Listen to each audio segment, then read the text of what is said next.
میں رب کعبہ کی قسم قرآن کے پرچم گاڑ دیتا میں، تنویر الہی کے نظارے ہیں صحابہ، اسلام کی عظمت کے مینارے ہیں صحابہ، وہ چاند جو روشن ہوا بطحا کے افق پر، اس چاند کے تابندہ ستارے ہیں صحابہ، ہم فخر سے کہتے ہیں ہمارے ہیں صحابہ، واللہ ہمیں جان سے پیارے ہیں صحابہ۔ میرے محترم دوستو، نوجوانوں کا یہ مجمع اور بزرگوں کی توجہ حاصل کرنے کے لیے ایک بات عرض کرنا چاہوں گا۔ یاد رکھیں، اللہ وحدہ لا شریک نے امت کے اندر انبیاء کو بھیجا،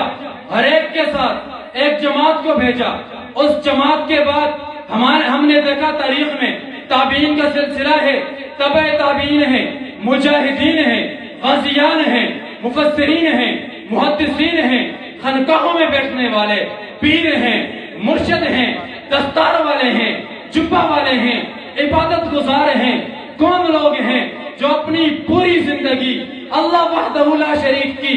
عبادت میں گزار دیتے ہیں؟ یہ کون لوگ ہیں جو پوری زندگی سجدوں میں گزار دیتے ہیں؟ کون لوگ ہیں جو پوری زندگی میدان جہاد میں گزار دیتے ہیں؟ لیکن جاتے وقت کسی کو یہ معلوم نہیں ہے وہ رب کریم مجھ سے راضی ہے یا کہ ناراض ہے۔ جاتے وقت کسی محدث کو، کسی مفسر کو، کسی مجاہد کو، کسی عالم کو، کسی متقی کو، کسی پرہیزگار کو یہ معلوم نہیں ہے رب کائنات مجھے جنت میں بھیجے گا یا جہنم میں پھینک دیا جائے گا۔ کسی کو معلوم نہیں ہے قبر کے اندر جنت کا باغ ملے گا یا بچھوؤں کا سامنا کرنا پڑے گا۔ کسی بزرگ کو جاتے وقت اتنا بھی معلوم نہیں ہے پوری زندگی جو عبادت میں گزار دی رب کے ہاں قبول ہے یا نہیں ہے۔ قربان جاؤں اصحاب پیغمبر کے ایک ایک فرد پر، قربان جاؤں پیارے نبی کے پیارے صحابہ پر، قربان جاؤں اللہ وحدہ لا شریک کے خوبصورت حسین ترین انتخاب پر کہ کون صحابہ کرام جنہیں جانے سے پہلے کائنات میں رب کائنات نے خود بتا دیا یہ وہ لوگ ہیں اولئک الذین امتحن اللہ قلوبہم للتقوی لہم مغفرۃ واجر عظیم۔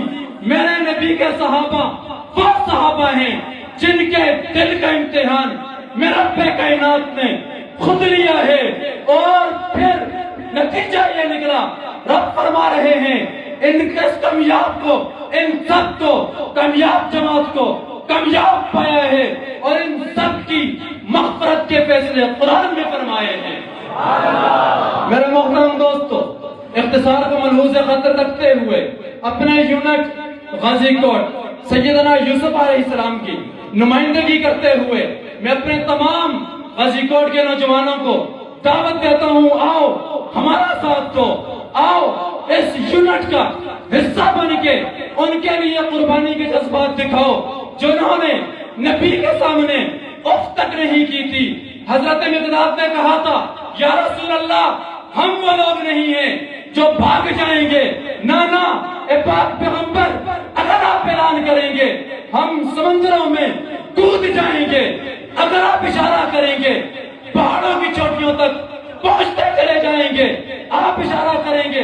اپنی گردنیں پیش کر دیں گے۔ اور پھر تاریخ گواہ ہے صحابہ کرام نے تپتی ہوئی ریتوں پر بھی نبی کا ساتھ نہیں چھوڑا، صحابہ کرام نے دیکھتے ہوئے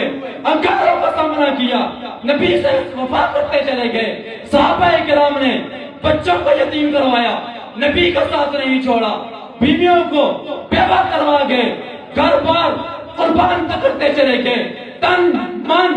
دھن قربان کر دیا، نبی کا ساتھ نہیں چھوڑا ہے۔ میں دعوت دیتا ہوں آؤ اسی جماعت کا ساتھ دیں، اسی جماعت کی چوکیداری کریں، اسی جماعت کے ہم وفادار بنیں جو کل نبی کے ساتھ تھے، جنہوں نے کل نبی سے وفا کی تھی، ہم سب بھی ان کے ساتھ وفا کرتے چلے جائیں۔ کیا میرے نوجوان میرے ساتھ ہیں؟ ارادہ کرتے ہیں آج کے بعد پوری دنیا میں ہم صحابہ کے نام کی دھوم مچا دیں گے، بلندی کے ساتھ بلند آواز سے کہیں ہم مدح صحابہ کی ایک دھوم مچا دیں گے، ہم مدح صحابہ کی ایک دھوم مچا دیں گے، ہم مدح صحابہ کی ایک دھوم مچا دیں گے۔ اللہ رب العزت ہم سب کو صحابہ کرام کے نقش قدم پر چلنے کی توفیق نصیب فرمائے۔ وآخر دعوانا ان الحمدللہ رب العالمین۔